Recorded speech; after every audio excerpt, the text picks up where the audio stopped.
Good morning po. So, it's devotion time today. So, it's September 12, 2025. And I'm praying and hoping that everyone is okay and patuloy po tayo na lumalaban and sa anumang pong trials that we're going through right now. Yung aking devotion for today is about 2 Corinthians chapter 5 verse 17. So, sa verse kasi na to, ay sa chapter na to, napakadaming mga nuggets talaga, mga takeaways. And almost the whole, lahat ng verses na to is very encouraging. Pero ang nag-strike talaga sa akin dito yung 2 Corinthians 5:17. So, sinasabi dito that, therefore, if anyone is a new creation of Christ, the old has gone, the new has come, diba? If anyone is in Christ, is a new creation. So, meaning to say, sino ba yung mga new creation? So, if anyone who accepted Jesus Christ as Lord and Savior, every believer that has come to know the Lord and really accepted Him wholeheartedly sa kanilang buhay, sa kanilang puso, they are now considered as a new creation. Hindi ka naman yung tipong magbabago yung anyo, physically, magta-transform ka. But inwardly, yung inner being mo will be transformed. Hindi ka na yung old self mo. Hindi ka na yung dating, kung ano man yung mga definition mo or mga identity mo na dati kang talunan, dati kang miserable, dati kang feeling mo walang kwenta yung buhay mo, or ano man yung mga ginawa mo in the past, it will not define you anymore. It's not who you are, but your identity is now in the Lord Jesus Christ.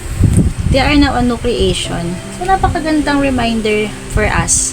Kasi di ba minsan parang we are living a defeated life and parang we are still bound sa ating past.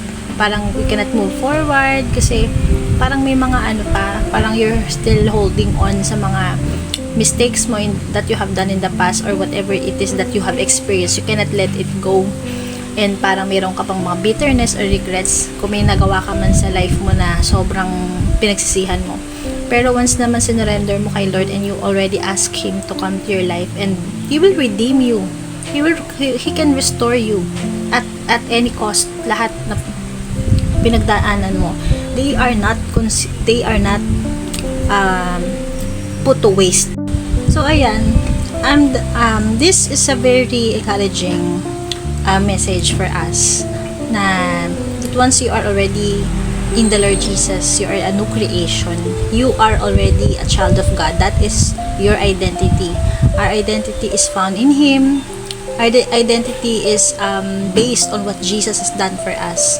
So, kung dati feeling mo, your life is worthless, now you are already a child of God. You are worthy to be loved. You are worthy to be pursued. Hindi just because Jesus died for you. So, wala na yung past. You should just look forward dun sa present mo na life with God and the future that He holds for you. So, ayun. Anong application nito? So, ano ang action point natin when we come to realize about this? So, kung new creation, you're already in Christ, new creation ka na. Dapat you will live victoriously.